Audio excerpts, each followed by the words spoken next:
Hey everyone, welcome back to the shop. Today we're not talking about V8 engines or spark plugs, but we're tearing down one tough biological machine sitting right in your very own living room, which is the Aloe Vera plant. Listen up and picture this for a second. You wake up, grab your cup of coffee, and walk over to check on your aloe vera. That's the plant you've been neglecting year after year, and the one that's as tough as an old truck tire. Then suddenly today it decides to act up. Shooting straight up from its center is a stalk. It stands nearly 3 impressive and sturdy feet tall, bursting with red and orange tubular flowers that look like they belong on another planet. Your very first reaction is probably asking yourself, what in the world is going on with this machine? Because let us be honest here, we treat aloe vera like a spare part. It survives the harshest droughts. It tolerates extreme hot and cold temperatures, and even if you hack off its leaves, it just patches up its very own shell and keeps right on running. Most folks grow this plant their entire lives and never see a single flower pop out. So when it finally decides to burn through all the fuel it has been storing up for 4 to 10 years just to push out that bloom, the question is not just why it happened. The real question is what this machine is trying to tell you right at this exact moment. Today, you and I are going to wrench this mystery wide open. I will tell you right now that the answer is not as simple as dumping in more water or throwing in some fertilizer. It is a perfectly tuned alignment between modern biological mechanics, ancient operating manuals from thousands of years ago, and the energetic signals running all around us. And the core of this engine, the exact trigger that actually fires up this whole blooming process, is something that sounds completely backward to anyone who gardens. Botanists call it positive environmental stress. Before we dive deep into the guts of this biological engine, I need you to do a quick favor for the shop. If you have an aloe vera sitting on your windowsill right now, or a buddy who treats theirs like a piece of living room furniture, go ahead and hit that subscribe button and smash the like. Consider it paying the toll for the manual I'm about to hand you, because I promise you that by the time we are done here today, the way you look at that tough green machine is going to change forever.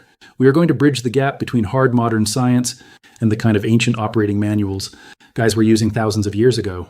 We are talking about secrets from the American Southwest, all the way back to the deserts of ancient Egypt. It is a wild ride, and you are going to want to stick around for the whole teardown. Let us pop the hood and look at the actual mechanics of what makes this plant fire on all cylinders. In the botany world, the guys in the white lab coats have a specific term for this trigger, and they call it hormesis. To put it in blue-collar terms, hormesis means a system actually gets stronger and performs way better when you throw a little controlled stress at it. Think about building muscle at the gym or breaking in a new heavy-duty diesel engine. If you baby that engine and never put a real load on it, the thing never reaches its full operating potential. The aloe vera works exactly the same way. Out in its natural habitat, like the rugged terrains of North Africa and the Arabian Peninsula, this plant deals with extreme heat during the day and serious cold drops at night. It goes through long periods of dry, dusty drought and then gets hit with sudden rain. Those rough conditions are the exact signals the plant needs to know it is time to reproduce and throw up a flower. But what happens when we bring this rugged off-road machine into our perfectly climate-controlled American living rooms? We put it in a nice expensive pot, and we water it on a strict schedule, and we keep the thermostat locked at a comfortable 70 degrees all year round. We completely pamper it, and that excessive pampering absolutely shuts down the blooming sequence. University research labs across America confirmed what old-school herbalists and gardeners in the American Southwest have known for decades. They call it the gardener paradox. If you water this plant too much and give it zero challenges, it gets incredibly lazy. It never pushes out a flower because it feels no urgency to ensure its survival. The plant just gets comfortable, and comfortable plants do not feel the need to burn energy-making seeds. To get that massive bloom, you literally have to replicate the desert inside your house. You have to let the soil go completely bone dry between waterings. You need to let those roots get a little bit tight and bound up in the pot, so the plant feels a tiny bit of pressure. And most importantly, it needs a thermal drop. When the aloe experiences a solid drop in temperature, at night, maybe 10 to 15 degrees cooler than the daytime high, it trips a major sensor in the biological computer of the plant. That temperature swing tells the plant that the seasons are shifting. Suddenly, it takes all the nutrients and sugars it was hoarding in its thick leaves and redirects every single drop of fuel into one massive push. The plant actually stops putting energy into growing new leaves and channels everything into creating that tall flower stalk and producing sweet nectar to attract birds.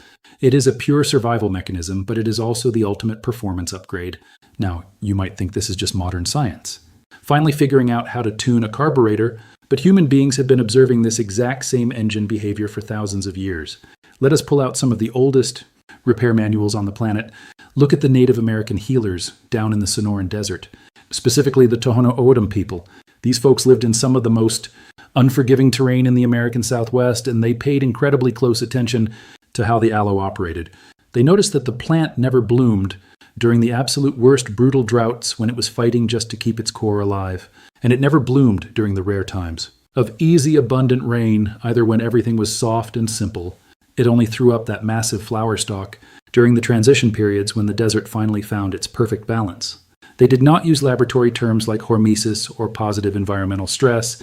Instead, they saw that vertical stalk as a literal antenna or a prayer reaching straight up into the sky. It was the plant giving a Thanksgiving offering because its environment hit the absolute perfect sweet spot of harmony. They even looked at the red and orange colors of the flowers and saw the colors of the desert sunset, which is the exact moment when the day transitions to night and the world finds its daily balance point. Then you look across the world at ancient Egypt, where they actually called the aloe the plant of immortality. For them, a blooming aloe was the ultimate green light on the dashboard. Heavy hitters like Cleopatra and Nefertiti used the aloe gel in serious spiritual rituals and ceremonies of renewal.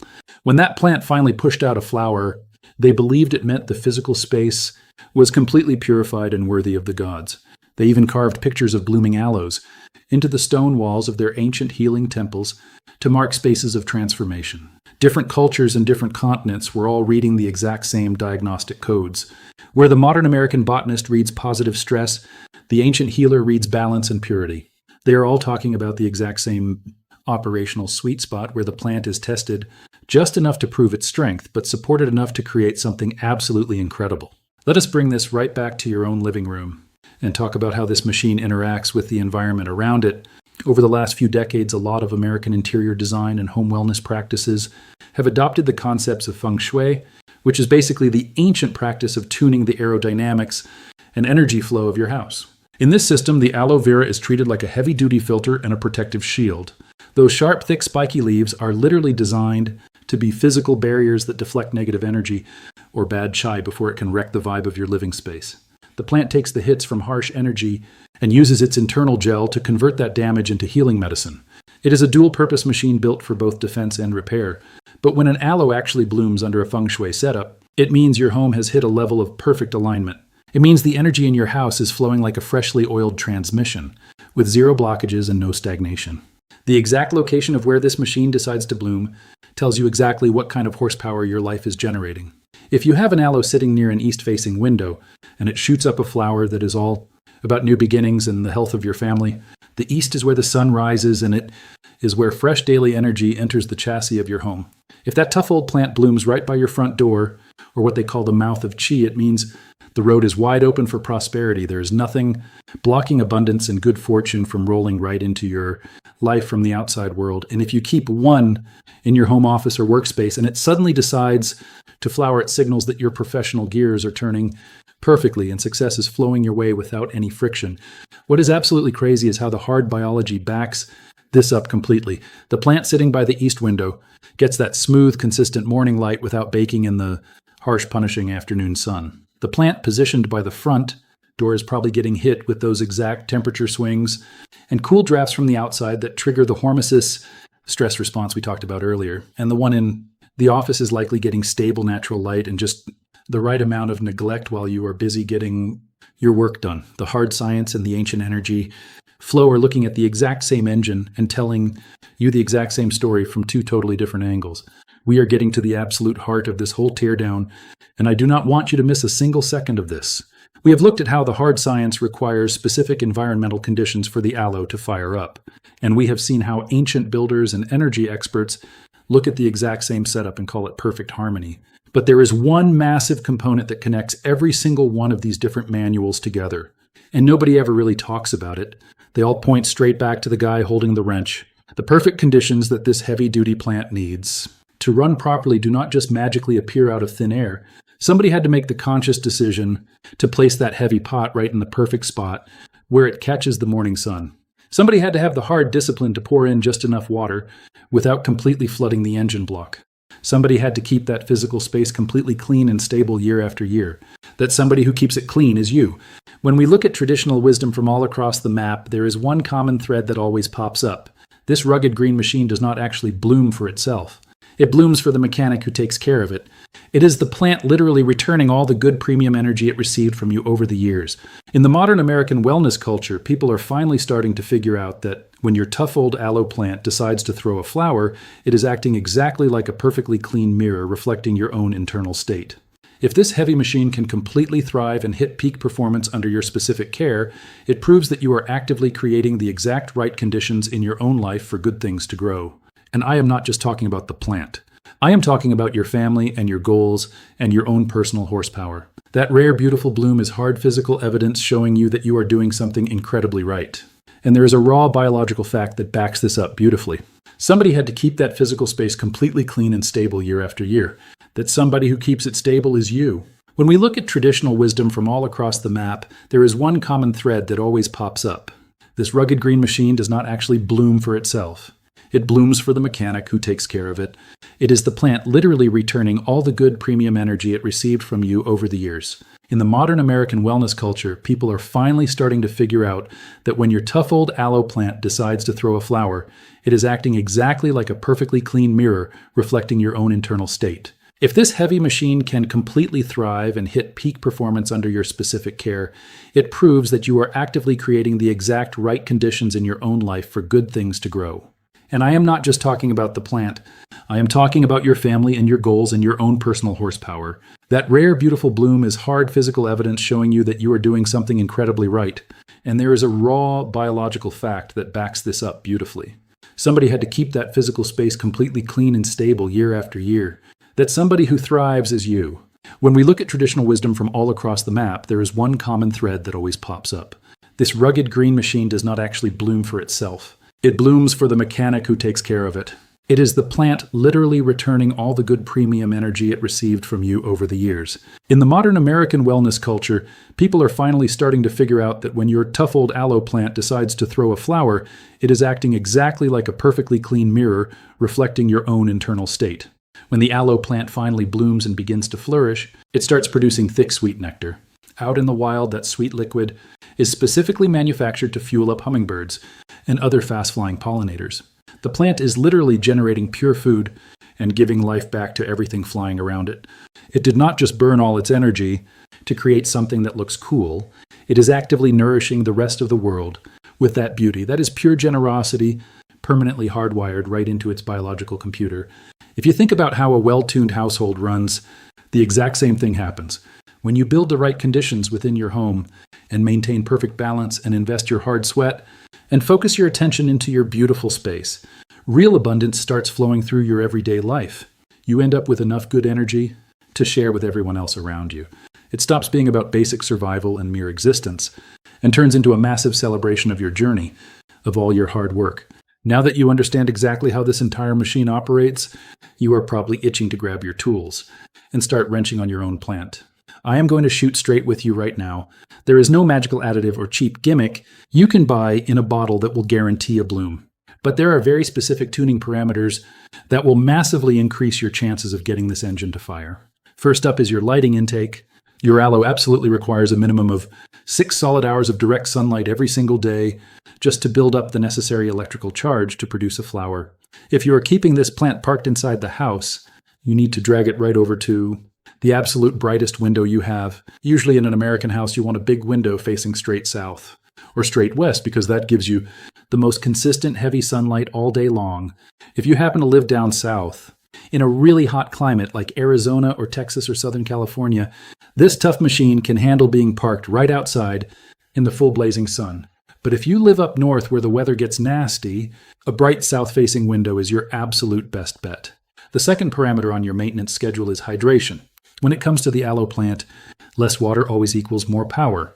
You have to remember this thing is a succulent, which means it is basically a massive storage tank that holds water right inside its thick green leaves. You only want to give it a deep, heavy soak when the dirt in the pot is completely bone dry, all the way through to the bottom. For most regular setups, that means you are only pulling out the watering can every 2 to 3 weeks. When winter rolls in and you kick on the heavy indoor heater, it dries out the air so much that the plant goes into a dormant resting state.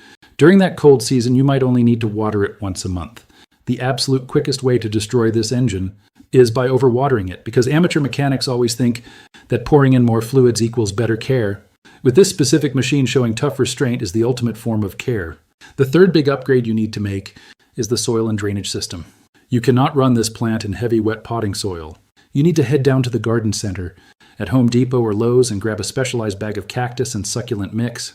If you prefer to build your own custom mix, right in the shop, just take some standard dark potting soil and heavily blend it with coarse, rough sand and a bunch of perlite. The main goal here is to make sure the water flushes straight through the system as fast as possible. If the water gets backed up and sits around the roots, it will cause massive rotting, and the whole plant will rust out from the inside.